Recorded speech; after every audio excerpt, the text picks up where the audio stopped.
அனைவருக்கும் வணக்கம். இந்த வீடியோவில் நம்ம என்ன பார்க்க போறோம் அப்படின்னு பார்த்தோம்னா, பிரதான் மந்திரியுடைய ஆவாஸ் யோஜனா கிராமின், அதாவது பிரதான் மந்திரி ஆவாஸ் யோஜனா கிராமின் 2016. இதுக்கு முன்னால இந்த ஸ்கீம் வந்து இந்திரா ஆவாஸ் யோஜனா IAY அந்த பேர்ல இருந்துச்சு. 2016க்கு அப்புறம் பிரதான் மந்திரி ஆவாஸ் யோஜனா கிராமின் அப்படின்னு நேம் வந்து சேஞ்ச் பண்ணியிருக்காங்க. ஸோ இந்த ஸ்கீம்ல வீடு இல்லாதவங்க வீடு கட்டுறதுக்கு சென்ட்ரல் கவர்மெண்ட் வந்து ஃபினான்ஷியல் சப்போர்ட் பண்ணுறாங்க. ஸோ இதை எப்படி நம்ம அப்ளை பண்ணுறது, என்னென்ன ப்ரொசீஜர் அப்படின்னு பார்க்கலாம்.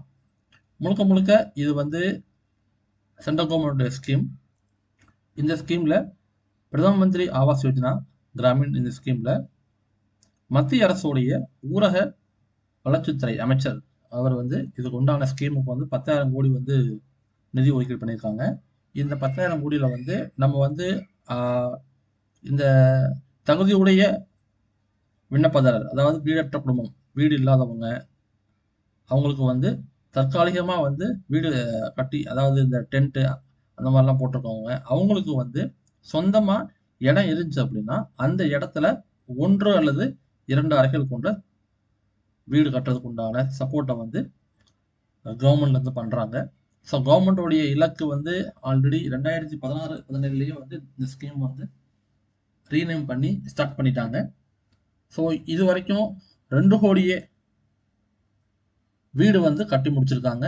ஸோ வர்ற 5 ஆண்டுகளுக்குமே வந்து அவங்களுடைய ஃபினான்ஷியல் சப்போர்ட்டை வந்து தர்றாங்க. ஸோ இதில் வந்து குறைஞ்சபட்சம் வந்து பார்த்தீங்கன்னா ஒவ்வொரு வீடும் சுகாதாரமான சமையல் பகுதி, 2 அறை கொண்ட வீடு, 2 அறை, இந்த மாதிரி விஷயங்கள்ல வந்து கான்சன்ட்ரேட் பண்ணணும் அப்படின்னு சொல்லியிருக்காங்க. எப்படி வந்து பயனாளியை சூஸ் பண்ணுறாங்கன்னா, ஒவ்வொரு வில்லேஜ் பொறுத்த வரைக்கும் அந்த வில்லேஜில் உள்ள அவங்களுடைய சோசியோ எக்கனாமிக், அதாவது சமூக பொருளாதார சூழ்நிலையை பொறுத்து தான் வந்து அந்த பஞ்சாயத்து பிரசிடென்ட் இதை வந்து சூஸ் பண்ணுறாங்க. சூஸ் பண்ணி அவங்களுக்கு வந்து பரிந்துரை பண்ணி அந்த பரிந்துரையின் பேரில் வந்து ஃபண்டு வந்து ரிலீஸ் பண்ணுறாங்க. ஸோ நிதி உதவி மற்றும் நிதி உதவி திட்டம், இந்த திட்டத்தில் வந்து வீடு கட்டுறதுக்கு நேரடியாக பணத்தை வந்து நம்ம அக்கௌண்ட்டுக்கே போட்டுருவாங்க. ஸோ இதில் வந்து அதிகபட்சமாக வந்து சமவெளி பகுதிக்கு வந்து 20,000 ரூபாய் வந்து கவர்மெண்ட்ல தர்றாங்க.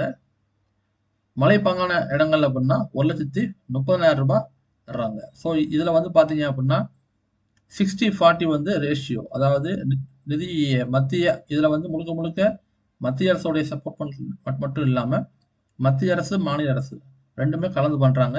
சமவெளி பகுதிக்கு வந்து 60-40, அதாவது 60% வந்து மத்திய அரசுடைய பங்கு, 40% வந்து மாநில அரசுடைய பங்கு. இது வந்து நார்த் ஈஸ்ட் ஹில் ஸ்டேஷன்னா 90% வந்து மத்திய அரசோட பங்கு, 10% வந்து மாநில அரசோட பங்கு. ஸோ இந்த இதில் வந்து இது பண்ணுறாங்க. சட்டமன்றம் இல்லாத யூனியன் பிரதேசங்கள், அதாவது ஒரு சில யூனியன் பார்த்தீங்கன்னா சட்டமன்றம் இல்லாமல் இருக்கும். ஸோ சட்டமன்றம் இல்லாத யூனியன் பிரதேசங்களுக்கு வந்து பார்த்தீங்கன்னா மத்திய அரசு வந்து 100% வந்து ஃபண்டு கொடுத்து சப்போர்ட் பண்ணுறாங்க. ஸோ இதில் வந்து வீடு புதுசாக கட்டுறவங்க வந்து இந்த ஸ்கீமில் அப்ளை பண்ணி அவங்க வந்து பணம் பெற்றுக்கலாம். இதை வந்து கவர்மெண்ட் வந்து கண்காணிக்கும். அதாவது வீடு கட்டுறதுக்கு லோன் வாங்கிட்டு அந்த வீடு கட்டுறதுக்கு உண்டான ஃபண்டு வாங்கிட்டு அந்த ஃபண்டை அவங்க வீடு கட்டி முடிச்சிட்டாங்களா அப்படிங்கிறத வந்து ப்ராப்பராக வந்து அந்த டீம் வந்து செக் பண்ணுவாங்க. அந்த MIS டீம் வந்து செக் பண்ணுவாங்க. செக் பண்ணி அதை வந்து ஆப்பில் வந்து உங்களை அந்த வீட்டுக்கு முன்னால் நிப்பாட்டி ஃபோட்டோ எடுத்து அந்த ஃபோட்டோவை வந்து அந்த ஆப்பில் வந்து அவங்க ஏற்றிக்குவாங்க. ஸோ இந்த ஸ்கீம் வந்து உங்களுக்கு ஹெல்ப்ஃபுல்லாக இருக்கும்னு நம்புகிறோம்.